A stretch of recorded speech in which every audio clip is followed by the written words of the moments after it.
All right, folks, strap in. We've got a fascinating deep dive ahead of us today. We're going to explore the law of one, channeled from an extraterrestrial being, and Gurdjieff's Fourth Way. Now that's a pairing I wouldn't have immediately put together. Right. Alien wisdom and a system for inner transformation. Sounds a little out there. But trust me, stick with us. There's some really interesting overlaps. Where would you even begin with something like this? Well, what strikes me is how both systems, even though they come from such different places, they both kind of land on this idea of humanity being asleep. Like we're not really fully conscious. Hmm.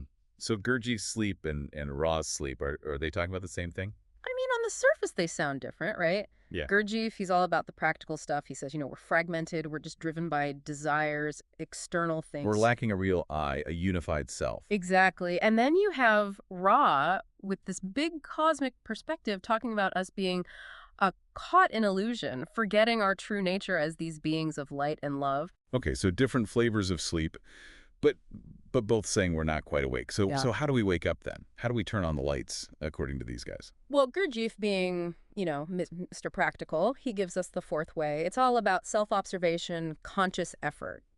Understanding how we operate, those mechanical parts of ourselves. Right. So Gurdjieff is giving us the toolkit, but what about Ra? Is it just all cosmic pronouncements and no practical advice? Not at all. The law of one emphasizes service to others as a catalyst for growth. It's about aligning with love and light, taking actions that benefit everyone, not just yourself. Okay, I'm starting to see how this fits together.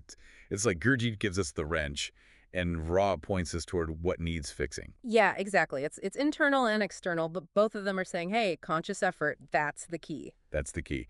All right, so we're starting to see the connections, but it gets even weirder. Don't they both talk about these higher centers or energy centers within us? This is where it gets really, really fascinating.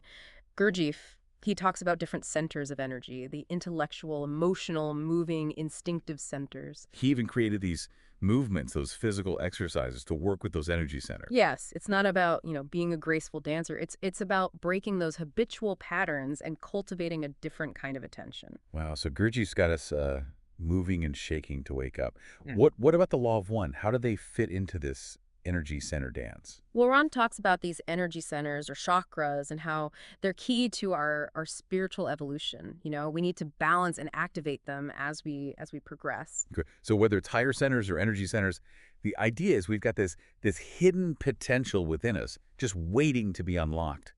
And both systems, they kind of agree on that. And accessing those deeper levels of awareness, it all comes back to that conscious effort. We got to work with our energy, with our attention. It's not just going to happen on its own. So we're not just limbs of flesh and bone. We're these walking, talking energy systems with the power to transform. But how does all of this fit into the bigger picture, the grand scheme of the universe? Well, that's where the law of one really opens things up. Ray goes deep into the creation and evolution of the universe, the densities of consciousness, free will, and all these cosmic laws. It's really mind-blowing stuff. All right, my head's spinning a bit, but in a good way. Yeah. We've got Gurdjieff's practical exercises, and then we have Ra's cosmic perspective. Yeah. But honestly, all this talk about densities and cosmic laws, it's a lot to take in. Can we bring it back down to earth for a minute? Absolutely, yeah. It's easy to get lost in all the cosmic stuff, but both systems really emphasize starting right where we are. So no need to book a flight to another galaxy, Not quite. Gurdjieff talks a lot about self-remembering, right? right? Being present, being aware of your body and mind and emotions. Sounds great in theory, but how do you actually do that? Like, Yeah. especially in the middle of a crazy day? Well, think of it like building a muscle. You don't start by, lifting a ton of weight. Gurdjieff suggested finding those small moments to catch yourself. Maybe you're brushing your teeth or you're waiting in line and you just take a second to notice your breath, your posture. It's about those little moments of presence. So it's about this perfect state of constant awareness Yeah. and more about those little wake-up calls throughout the day. I can get behind that. Yeah, and as you practice those moments of self-remembering, they become more frequent, more natural. You start to see those habitual patterns that Gurdjieff talks about, those knee-jerk reactions that keep us asleep. And once you see those patterns, can you actually change them? Or are we just, stuck with our default settings? Well, that's the beauty of it. Gurdjieff believed that by bringing awareness to those patterns, we can start to interrupt them. He talks about cultivating a different kind of attention, one that's not just reacting to whatever's loudest or most stimulating, but a more deliberate, a more directed kind of attention. So we're basically rewiring our internal circuitry, becoming like more conscious operators of our own machines. That's a great way to put it. And this rewiring, it's not just about, sitting on a meditation cushion. Gurdjieff was all about bringing this work into everyday life. Right. He wasn't afraid to shake things up, was he? Creating those movements, those incredibly precise physical exercises. It seems like he was really pushing people out of their comfort zone. Oh, he definitely was. And for good reason. Think about it. When you're struggling to hold a specific posture in the movements or trying to coordinate your breath and movement with others, there's no room for your usual mental chatter. It forces you into the present moment, into Yeah. your body. It's like he's hacking the system, using the body as a doorway to higher awareness.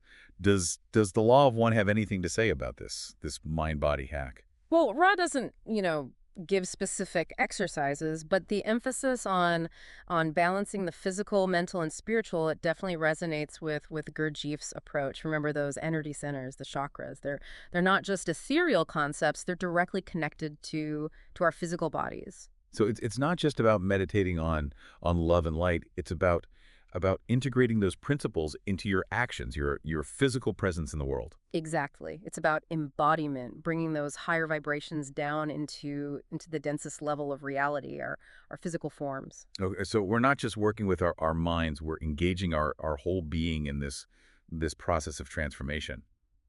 But this work, as Gurdjieff called it sounds intense. Are we supposed to do this alone? Well, both systems emphasize the importance of seeking guidance and support. Gurdjieff created his institute. He emphasized working in groups. And why the group setting? What's so special about that? Think about it. In a group, your ego can't hide as easily. You're forced to confront those blind spots, those mechanical reactions that you might not even notice on your own. So it's like those group fitness classes where you push yourself harder because everyone else is sweating and groaning along with you. Yeah. There's a shared energy, a collective effort that can really accelerate the work. And it's not just about working with other people. It's also about recognizing the potential help available from, well, less earthly sources. Okay, you're talking about the law of one's concept of guides and higher beings, but isn't that getting a little out there? Maybe, but both systems seem to agree that we have access to assistance. It's not just going to fall into our laps, We have to show up, we have to put in the effort, demonstrate our sincere desire to grow. So it's like we have to prove we're serious about this whole awakening thing before the universe sends in the reinforcements. Exactly. And that sincerity, that commitment, it's not about blind faith. It's about actively engaging in the work, experimenting with the practices and seeing what resonates, what helps you chip away at that sleep. Okay, so we're not alone on this journey, but even with help, it still sounds like a pretty daunting task. This whole waking up thing, is it even possible? And what does it even look like to be truly awake in the sense that Gurdjieff and Ra are describing? Yeah, that's the big question, isn't it? Like, what does it actually feel like to be awake? Is it like some blissful state of constant enlightenment, or is it more subtle than that? Well, I think both systems would probably warn against chasing some kind of idealized state of perfection. Awakening, it's not a destination. It's more like an ongoing process. Yeah. It's about becoming more conscious, more present, more aligned with who we really are. So it's less about like floating on a cloud of enlightenment and more about navigating life, the ups and downs, but just with a little more awareness, a little more intention. Exactly. Yeah, it's about seeing the world with fresh eyes, Right. appreciating the beauty and the interconnectedness of everything, even in the midst of the chaos. And it's about acting from a place of love and compassion, even when things are tough. But isn't that hard? I mean, the world can be a pretty dark place sometimes. How do you stay connected to that love and light when you're surrounded by so much negativity? It's not easy for sure, but remember what Ray said about service to others. It's not just some feel good concept. It's a powerful tool for transformation. So by focusing on helping others, on making a positive impact, we're actually helping ourselves wake up. Yeah, that's the idea. It's like shifting your attention away from your own little bubble of worries and fears and connecting to something bigger, something more meaningful. And in that process something shifts inside of you, you start to see the world differently. You feel more connected, more alive. It's like that saying, the best way to find yourself is to lose yourself in the service of others. Exactly. And that service, it doesn't have to be some grand gesture, it can be as simple as really listening to a friend, offering a helping hand to a stranger, or even just choosing to respond with kindness instead of anger in a difficult situation. So it's about those little everyday choices, those micro moments of awareness that Gurdjieff talked about. Yeah. They're not just about self-improvement. They're actually contributing to something much larger, something cosmic even. That's the beauty of it. Both the fourth way and the law of one point towards this interconnectedness, this idea that our individual efforts, our choices are rippling outwards, influencing the very fabric of consciousness. Whoa! So we're not just working on ourselves. We're actually playing a role in the evolution of the universe. It might sound grand, but consider this. Every act of kindness, every moment of presence, every choice to align with love instead of fear, it's contributing to a shift in the collective consciousness. Okay, that's both incredibly inspiring and a little terrifying. It feels like a lot of responsibility. It is a responsibility, but it's also an incredible opportunity. We're not just cogs in a machine. We're active participants in this grand cosmic dance, and we have the power to choose our steps, to influence the direction of the dance. So even though we might feel small and insignificant sometimes, our choices, our efforts, they actually matter. Absolutely, and that's a message that both Gurdjieff and Ra emphasize again and again. We're not just victims of circumstance. We're powerful beings with the potential to create a better world, both for ourselves and for all beings. Wow, that's a lot to take in. So as we wrap up this deep dive into the law of one and Gurdjieff's fourth way, Yeah. where do we go from here? What's the takeaway for our listener? Well, I think the best advice comes from both systems themselves, Yeah.